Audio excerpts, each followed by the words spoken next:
Commander Zekthul limped across the polished floor of Coalition High Command.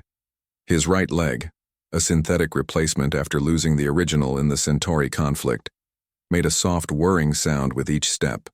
The noise echoed in the vast chamber where the Coalition Admiralty waited, looking bored and impatient.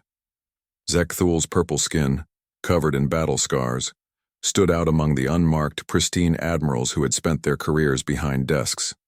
His four eyes, the extra pair a genetic modification for enhanced combat awareness, scanned the room carefully. "You requested an emergency meeting, Commander," said Grand Admiral Pelvor, his tentacles twitching with annoyance. "The Admiralty has more pressing matters than listening to a field officer's concerns." Zekthul stood straighter. "With respect, Admiral, what I bring is not a concern. It is a warning." He tapped his wrist device, and a holographic image of a blue-green planet appeared above the central table. "This is Earth, located in what the locals call the solar system. The Coalition scouts discovered it 3 cycles ago. I have studied the initial reports, and I am here to strongly advise against any military action against this world." Admiral Lox Fen, the youngest in the chamber, laughed. "This primitive planet? Our scans show they barely have space travel. They haven't even colonized their own moon permanently." "That is precisely why I'm here," Zekthul said firmly.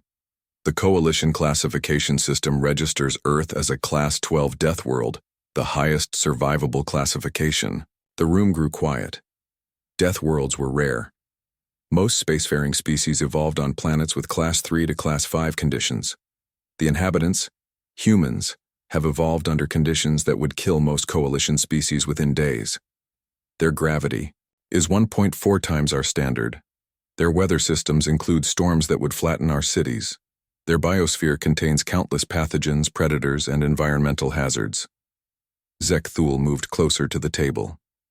"And the humans have not only survived these conditions, they have thrived. They are physiologically remarkable. Their endurance exceeds any species I've encountered in my 60 years of service." Grand Admiral Pelvor waved a dismissive tentacle. "Commander, you've been in the field too long.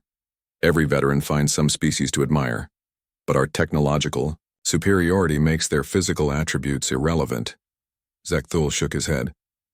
"Sir, I've fought alongside 23 different species in the Coalition forces. I've never recommended special protocols for any of them. Until now." He expanded the hologram to show human biological data. "Humans can continue fighting with injuries that would incapacitate our warriors. Their adrenaline response allows for temporary strength amplification. Most concerning is their psychological makeup. They become more determined when faced with overwhelming odds." Admiral Vexnar, the military strategist, leaned forward with slight interest. "You believe they could resist a standard invasion force?" "I believe attempting to conquer them would be a costly mistake," Zekthul replied. "Their historical records show constant warfare among themselves. They have more experience with conflict than peaceful cooperation. And their adaptability is unmatched. Given sufficient motivation and access to even scraps of our technology, they would reverse engineer it with alarming speed." Grand Admiral Pelvor stood up, signaling the end of the discussion. "Thank you, Commander. Your concerns have been noted. However, the resource surveys of Earth show valuable rare minerals and biological compounds. The Coalition Expansion Directive is clear about integrating such worlds." Zekthul felt a cold dread settle in his stomach. "Then at least send our diplomatic corps first. Offer them Coalition membership, technological exchange." "Primitives don't get membership offers," interrupted Admiral Loxfen. "That's not protocol." "Then make an exception," Zekthul urged. "Or at the very least, leave them alone until they develop further." Grand Admiral Pelvor's expression hardened. "Your service record grants you some latitude, Commander, but you forget your place. You are dismissed. The Admiralty will determine the appropriate approach to Earth." Zekthul stood his ground. "Sir, please listen. If you send a standard invasion fleet, you will lose ships. Many ships." "Enough," Pelvor's voice echoed. "You are relieved of duty pending psychological evaluation. Security, escort Commander Zekthul to medical." As 2 guards approached, Zekthul shook his head sadly. "You're making a terrible mistake." The humans will not submit. They don't know how. The guards led him away as the Admiralty returned to their discussion, already dismissing the veterans' warnings. On Earth, Olivia Bennett floated in the observation module of the International Space Station. Her dark hair, cut short for practicality in space, drifted around her face as she adjusted the deep space scanner. Next to her, Dr. Alan Wright checked data readings with a furrowed brow. "Are you seeing this, Olivia?" Alan pointed to a cluster of anomalous energy signatures near Jupiter's orbit. Olivia moved closer, her experienced eyes quickly analyzing the patterns. "That's not natural, and it's definitely not one of ours." Alan nodded. "I've run 3 diagnostic checks. The equipment is functioning perfectly. We need to report this," Olivia said, already reaching for the communication link. "Houston, this is ISS. We have an urgent situation." Within hours, the anomaly had been confirmed by 3 different ground observatories. Olivia and Alan found themselves in an emergency video conference with NASA directors and military officials. Colonel Frank Murphy's stern face filled the main screen. "You're certain these readings couldn't be instrument error?" "Completely certain, sir," Olivia replied. "Whatever we're detecting is large, uses unknown propulsion, and is slowing down as it approaches our system." Dr. Linda Robinson, NASA's chief scientist, spoke up. "The pattern suggests intelligent control. These aren't natural objects." "So what are you saying?" Colonel Murphy asked, though his expression showed he already knew the answer. Olivia took a deep breath. "Sir, we believe we're witnessing humanity's first contact with an extraterrestrial civilization." The room fell silent until Colonel Murphy broke it. "I'll inform the President. In the meantime, this is classified at the highest level." As the conference ended, Alan turned to Olivia. "Do you think they're friendly?" Olivia looked back at the scanner data. The objects had changed course slightly, moving into a formation that looked disturbingly like military vessels preparing for deployment. "I don't know," she said honestly, "but they came a very long way, and I doubt it was just to say hello." In his quarters on Coalition Station Delta, Zekthul stood by the viewport looking out at the stars. His aide, a young Valorian named Teklo, entered with a data pad. "It's done, sir," Teklo said quietly. "Sub-Admiral Yexmar's harvester fleet has been dispatched to Earth. Minimal force, just 27 ships. They expect the planet to surrender after the first demonstration strike." Zekthul closed all 4 eyes briefly in resignation. 27 ships against Earth. They have no idea what they've just started. "What will happen, sir?" asked Teklo. Zekthul turned to his aide. "The humans will learn they aren't alone in the universe in the worst possible way, and the Coalition will learn why Deathworlders should never be underestimated." The first sign that something was wrong came when all satellite communications around Earth experienced interference. Television broadcasts flickered. Phone calls dropped. The internet slowed to a crawl in many regions. Olivia Bennett and Alan Wright, now back on Earth after an emergency retrieval from the International Space Station, sat in a crowded meeting room at NASA headquarters. Military officers, scientists, and government officials filled every seat. "The objects have entered Earth orbit," said General Peter Howard, pointing to the large screen showing radar images of 27 massive shapes positioned around the planet. "They're between 400 and 2,000 meters in length." President Eleanor Grant leaned forward. "And we're certain these are vessels, not natural objects?" "They've changed course multiple times, ma'am," Olivia explained. "They're under intelligent control, and they've arranged themselves in a pattern that gives them coverage of every major population center on Earth." The room fell silent as this information sank in. "Do we have any means of communication with them?" asked the president. Dr. Samantha Reeves, head of linguistics at Harvard, shook her head. "We're broadcasting greetings in all major languages on all frequencies, but there's been no response." As if triggered by her words, every screen in the room suddenly showed the same image. A tall, purple-skinned being with 4 eyes and tentacle-like appendages where a human would have ears. "People of Earth," the being spoke in perfect English. "I am Sub-Admiral Yexmar of the Galactic Coalition. Your planet has been scheduled for integration into our territory. Resistance is both futile and unnecessary. We offer you the privilege of serving the Coalition as a resource world. President Grant stood up. General, get me a direct line to respond. Within minutes, the President was facing a camera, broadcasting back to the alien vessels.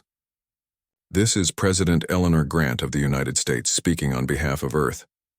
We welcome peaceful contact with other civilizations, but we do not accept integration without negotiation.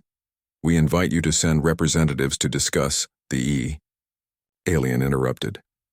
Negotiation is not offered to pre-spacefaring civilizations. Your technology level classifies you as a subordinate world. You have 6 Earth hours to begin disarming your military forces as a show of submission. The transmission ended abruptly. General Howard turned to the President. Ma'am, what are your orders? President Grant's face was grim. Contact every nation. We need a united response. And get our people moving on understanding their technology. If they do attack, we need to know what we're facing. On board the Coalition command ship, Sub-Admiral Yexmar reviewed the Earth's response with mild amusement. They're mobilizing their military forces, reported his second-in-command, Lieutenant Krek. Primitive nuclear weapons, fighter aircraft, naval vessels. Yexmar flicked a tentacle dismissively. As expected, the locals always posture before accepting reality. Prepare a demonstration strike on their smallest continent, minimal population area. Lieutenant Krek hesitated. Sir, should we not consider the warnings from Commander Zekthul? His report specifically cautioned against. Zekthul is a sentimental old warrior who sees threats where none exist, Yexmar interrupted. The humans have no shielding technology, no faster-than-light capabilities, and their weapons are crude, explosives and chemical propellants. One demonstration will be sufficient. Krek bowed and left to carry out his orders, his expression troubled. On Earth, 6 hours passed with frantic activity. Nations that had been enemies for generations now shared military plans and scientific data. In makeshift labs, scientists studied the little information they had about the alien vessels. Alan Wright rushed into the command center where Olivia was helping coordinate global observation efforts. They're powering something up. Energy readings are off the charts on the vessel over the Pacific. Before anyone could respond, a blinding beam of light shot down from the alien ship, striking a small island in the South Pacific. The resulting explosion vaporized the island entirely, sending massive tsunamis racing outward. Casualties? President Grant asked, her voice steady despite the horror they all felt. The island had a small research station. 12 people, General Howard reported. Warning systems are activated for coastal areas to prepare for the tsunamis. The alien transmission returned. This demonstration shows our capability. We have targeted a minimal population area as a courtesy. Your most powerful weapons cannot penetrate our shields. Submit now. President Grant stood tall. Send our response. Earth does not surrender. Around the world, military forces launched their attacks. Fighter jets scrambled worldwide. Nuclear submarines fired their missiles. Ground-based nuclear launches targeted the alien vessels. From his containment quarters, Commander Zekthul watched the tactical display with growing concern. Coalition protocol required him to be given access to battle information, even while under psychological evaluation. They're using nuclear weapons, noted the guard monitoring him. Primitive but still dangerous in large numbers. Zekthul nodded.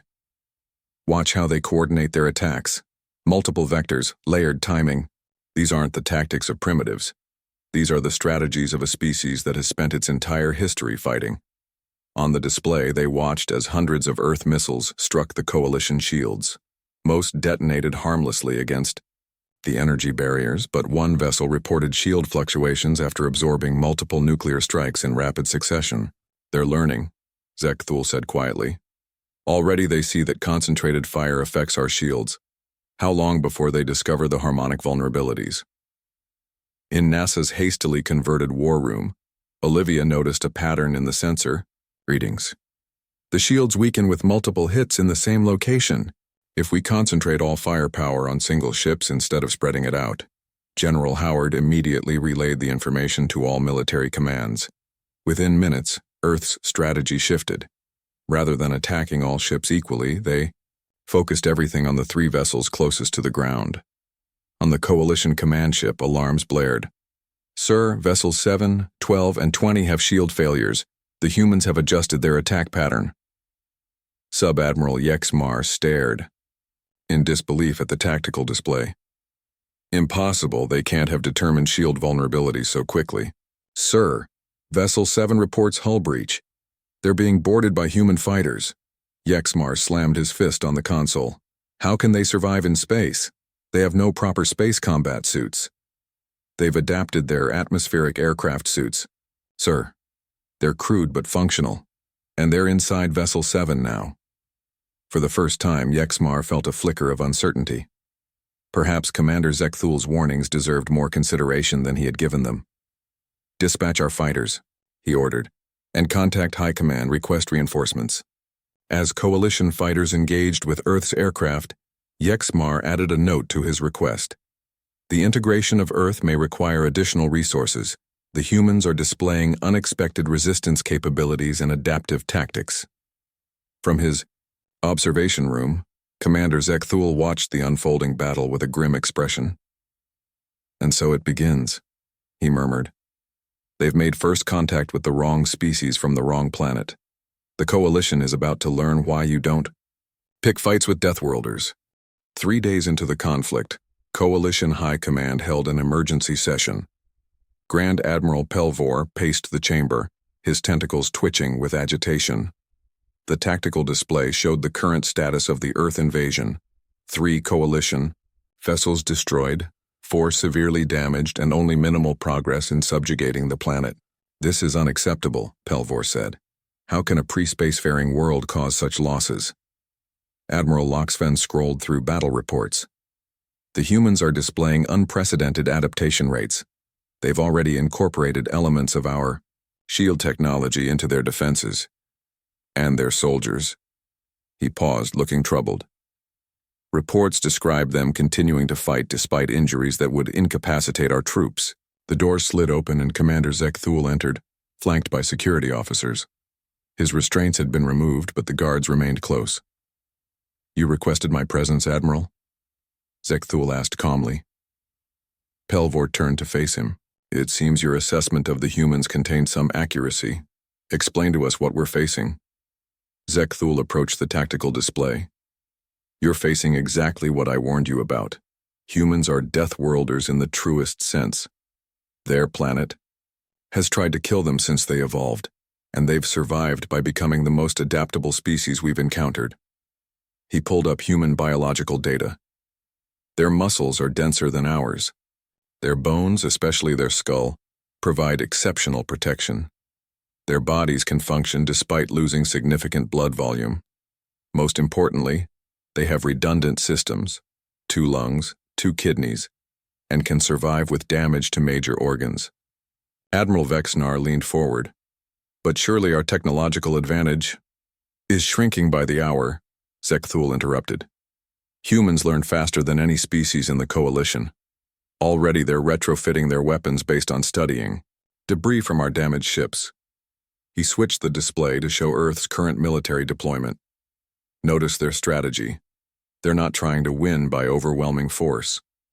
They're using small, coordinated strike teams to capture our technology. Every piece of equipment they take accelerates their adaptation." Pelvor's face darkened. "Then we simply increase our forces. I've already dispatched our heavy fleet." Zekthul shook his head. "More ships won't solve this problem.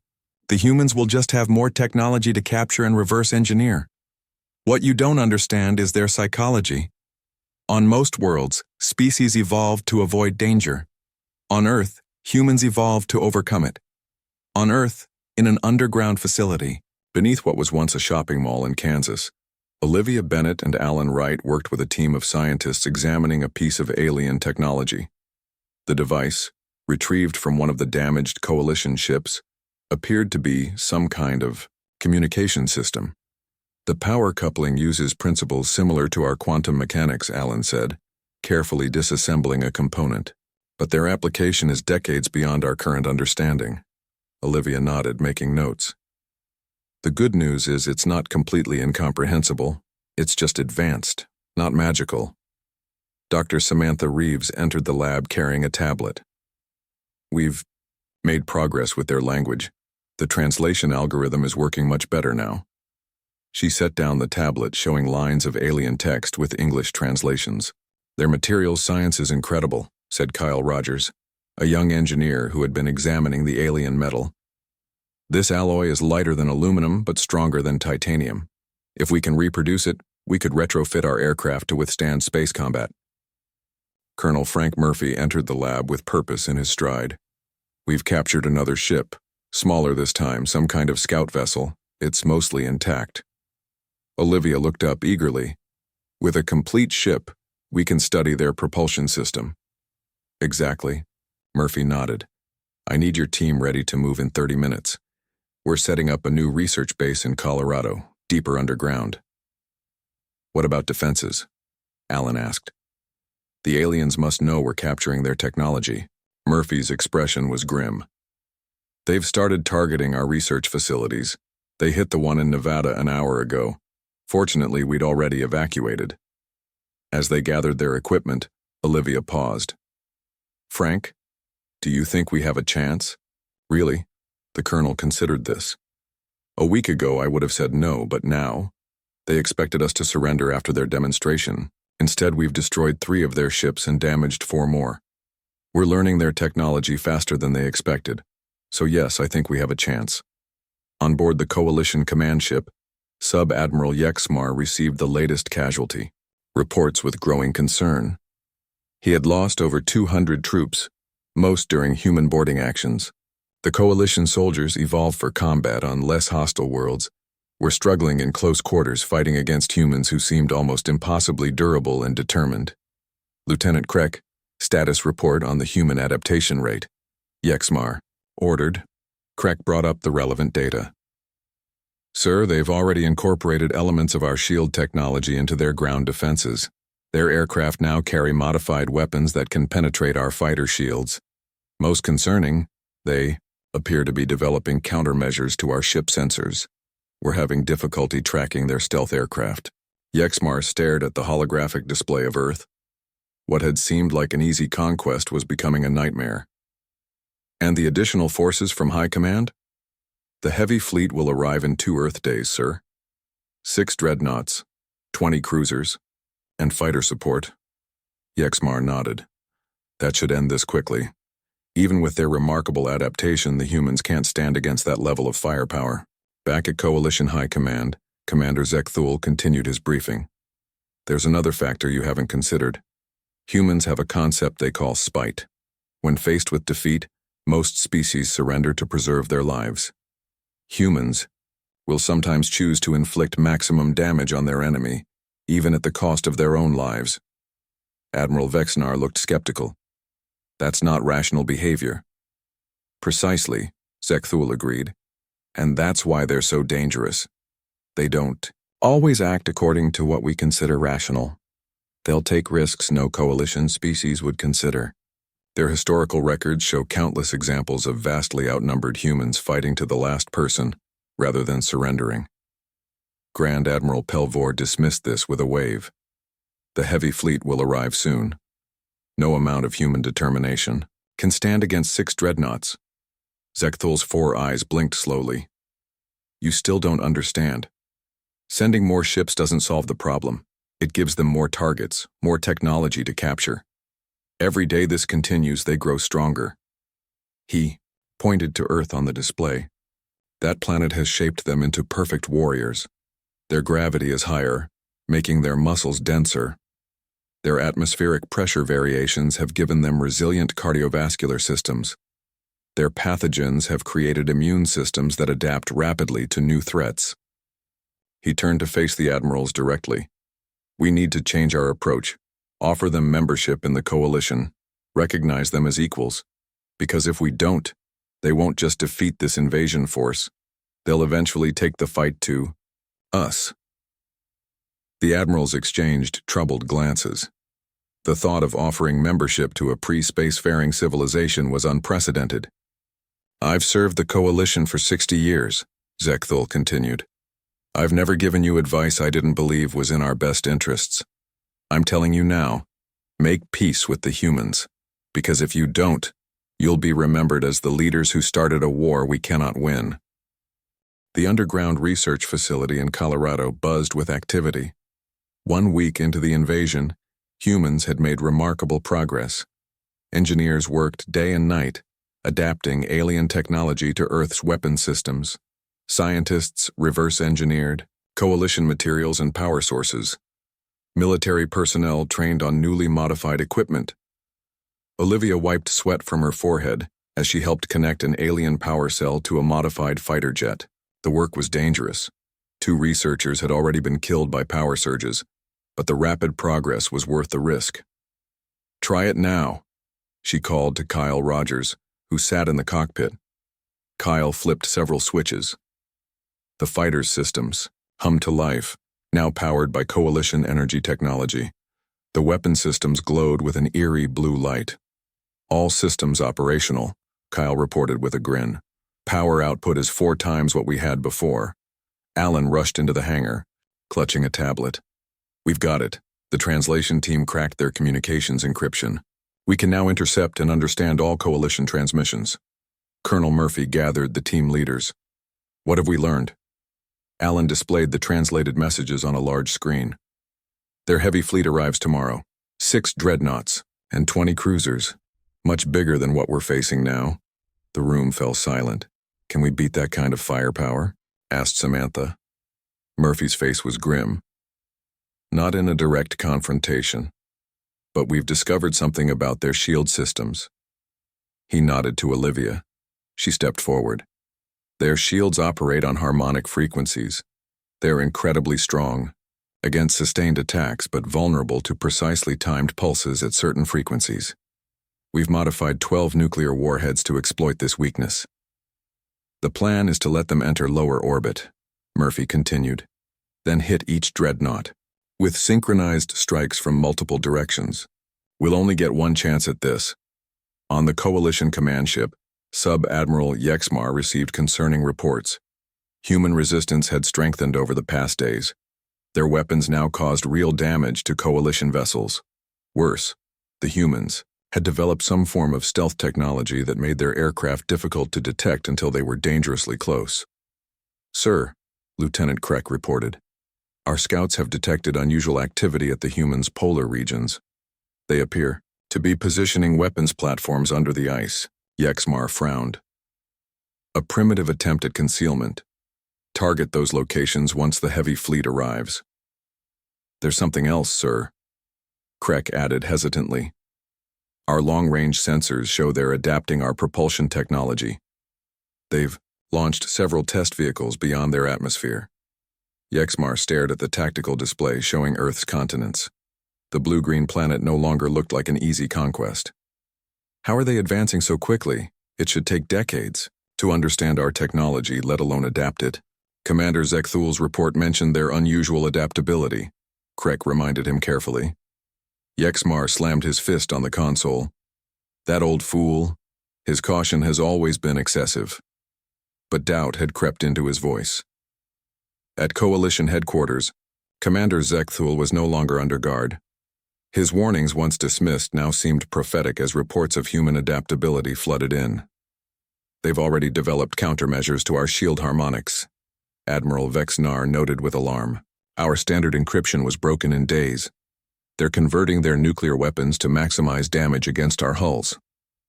Grand Admiral Pelvor looked significantly less confident than he had days earlier. "The heavy fleet will turn the tide. Their adaptation won't matter against that level of firepower." Zekthul shook his head. "You still don't understand what you're facing. Sending the heavy fleet isn't the solution. It's giving them more targets, more technology to capture and learn from." He displayed images of captured Coalition equipment, now modified by human engineers. "Look at how they've rebuilt our technology. They don't just copy, they improve. They find weaknesses we never considered and eliminate them." "What would you have us do?" Pelvor demanded. "Withdraw? Admit defeat to primitives? I would have you recognize reality, Zekthul said firmly. The humans aren't merely going to defend their planet. They're going to emerge from this conflict with spacefaring capabilities and a deep grudge against the Coalition. Is that really what you want? Back on Earth, the final preparations for Operation Thunderstrike were underway. 12 submarines positioned themselves strategically in Earth's oceans. Modified missiles, now equipped with Coalition-inspired guidance. Systems and special warheads designed to exploit shield harmonics were ready for launch.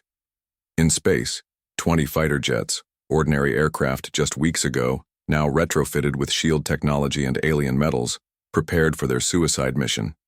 Each carried a pilot who had volunteered knowing there was no return plan. Olivia checked her flight systems one final time. The cockpit felt strange, a hybrid of human and alien technology. The Coalition metal plating had been added to withstand space conditions, and the life support system was a makeshift combination of her astronaut training suit and alien components. All wings report in, she said into her communications system. One by one, the other pilots confirmed their readiness. Most were military, but some, like her, were civilian pilots and astronauts who had the necessary space experience. Colonel Murphy's voice came through her headset. Coalition heavy fleet detected entering the solar system. Approximately 40 minutes until they reach attack range. Operation Thunderstrike is green. May God be with you all. Olivia took a deep breath. For Earth, she said, and pushed the throttle forward. The fighter rose smoothly, its modified engines barely making a sound. Around her, the other fighters formed up in attack formation. They broke atmosphere 8 minutes later, the first human-built craft capable of true space combat. Ahead, they saw the approaching Coalition fleet, massive ships that dwarfed anything humans had built.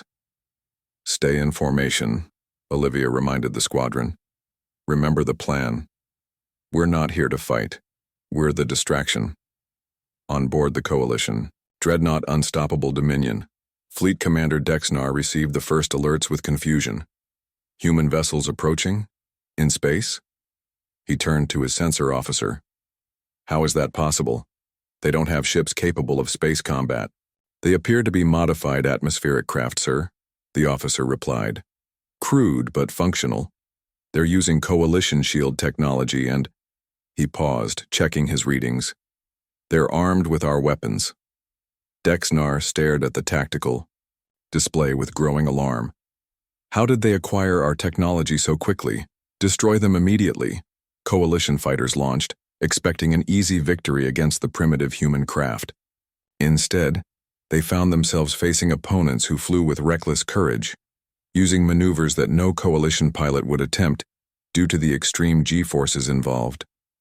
From Coalition headquarters, Commander Zekthul watched the battle unfold with a growing sense of dread. They're drawing our ships into a specific formation, he realized suddenly. It's a trap. As if on cue, Earth's oceans erupted with multiple launches. Dozens of missiles rose from the water, their trajectories precisely calculated. Alert, the EOU. Fleet, Zekthul shouted. They're targeting the harmonic vulnerabilities in our shields, but his warning came too late. The human missiles, timed to strike in perfectly synchronized sequences, slammed into the Coalition dreadnoughts. Shield harmonics, disrupted by the precisely timed impacts, collapsed. Nuclear detonations tore through the massive ships. In the UAS command center, Grand Admiral Pelvor watched in stunned silence as 2 dreadnoughts exploded into fragments. A third drifted, critically damaged. How? He whispered. How did they know about the harmonic vulnerabilities? Zekthul's expression was solemn. I told you, they adapt faster than any species we've encountered. And now they have Coalition technology. This isn't just a defense anymore. The humans are going to take the fight to us. 2 weeks after Operation Thunderstrike, Earth looked very different. Crashed alien ships dotted the landscape. Research centers around the world studied Coalition technology. Military bases housed captured alien materials and weapons. The skies were patrolled by hybrid aircraft using human designs enhanced with alien tech. In what was once a hotel conference room in Geneva, human leaders gathered around a large table. President Eleanor Grant sat at the head, flanked by military, officers, and scientists. On the wall, screens showed the remaining coalition ships now holding position far from Earth, beyond the orbit of Mars. The coalition fleet has stopped their attack, General Howard reported. They've maintained their current position for 3 days now. Are they regrouping for another assault? Asked the Chinese president. Olivia, now serving as technical advisor to the military, shook her head. I don't think so. Based on their communications, they seem to be waiting for something. As if on cue, Alan entered the room. We're receiving a new transmission from the coalition. It's on a different frequency than before. The main screen flickered, showing the image of a battle-scarred alien with 4 eyes and a prosthetic leg. Unlike the previous coalition commander, this one's purple skin was marked with numerous scars. People of Earth. The alien spoke calmly. I am Commander Zek Thule of the Galactic Coalition. I request permission to shuttle to your planet with a small diplomatic team. We wish to discuss terms for ending this conflict. President Grant exchanged glances with the other world leaders. This could be a trap, the Russian president cautioned. Maybe, Grant agreed. But we've shown we can defend ourselves. If they wanted to continue fighting, they wouldn't need tricks. She turned to the camera. Commander Zek Thule, we will allow your shuttle to land. Coordinates will be transmitted. You may bring no more than 5 representatives.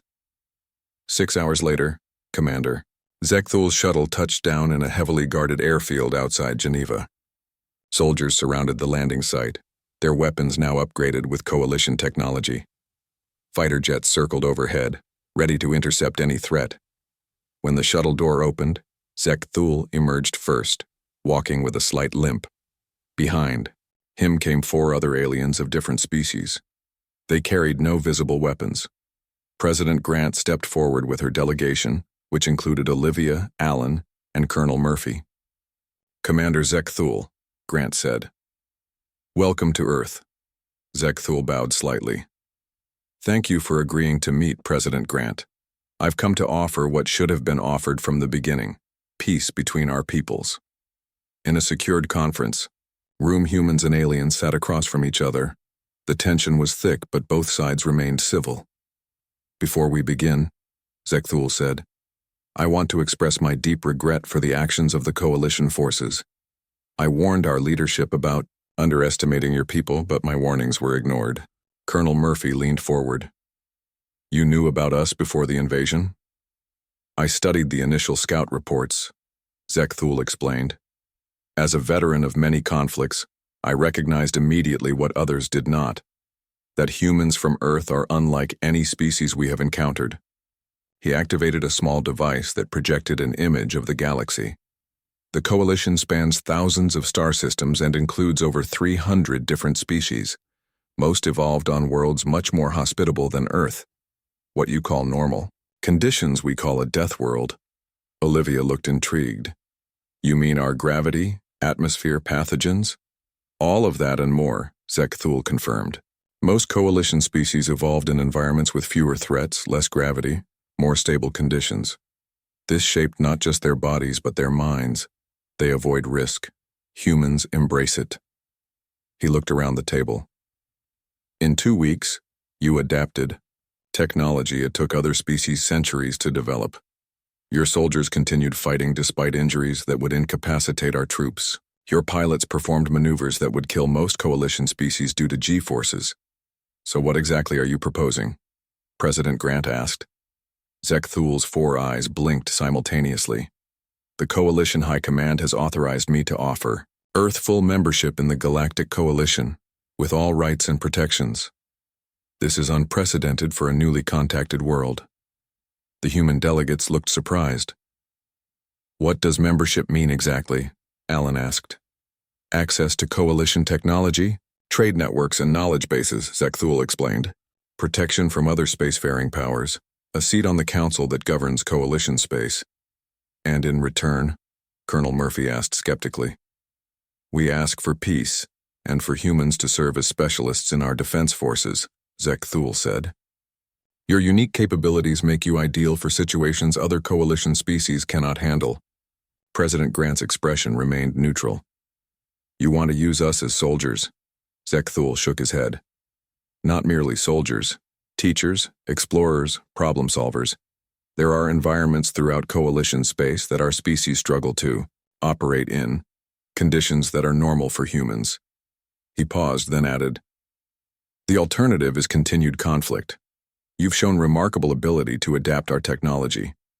If we continue fighting, humans will eventually develop their own fleet. The war would spread beyond Earth with devastating consequences for all. The negotiations continued for 3 days. Coalition experts arrived to explain technical aspects of membership. Human specialists asked countless questions about coalition technology, biology, and social systems. On the final day, President Grant stood with Commander Zekthul before the assembled delegates.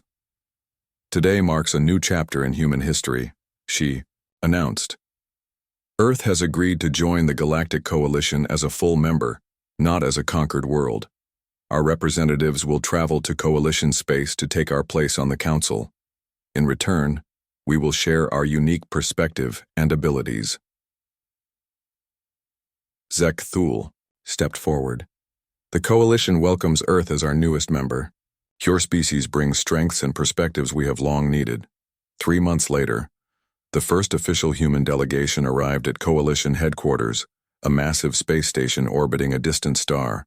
Commander Zekthul, now serving as Earth's liaison, led Olivia and Alan through the grand halls. As they walked, they passed 2 Coalition officers who whispered to each other. Those are humans, they look so fragile. Zekthul overheard and smiled. That, he said quietly to Olivia and Alan, is exactly what our commanders thought before the invasion. They saw your size, your lack of natural defenses, and assumed weakness. Gestured around them at the magnificent structure of Coalition technology. Now humans are helping design our next generation of ships. Your engineers are already improving systems we've used for centuries. Your soldiers are training our special forces. As they reached the council chambers, Zekthul paused. I only regret it took a conflict for us to recognize what you truly are, not primitives to be conquered, but equals with unique gifts forged on your challenging world. Olivia looked out at the stars visible through the station's massive viewport. So what happens now? Now, Zekthul said, the Coalition learns what I knew from the beginning, that sometimes the most valuable allies come from the harshest worlds, and the galaxy will never be the same. Inside the council chamber, representatives from hundreds of species rose as the Earth delegation entered. The humans took their places at the table, ready to begin a new chapter not just for Earth, but for the entire Coalition. Far across the chamber, Grand Admiral Pelvor watched with mixed emotions. The invasion he had ordered had failed spectacularly, but perhaps Zekthul had been right all along. Perhaps the Coalition needed the Deathworlders, more than anyone had realized.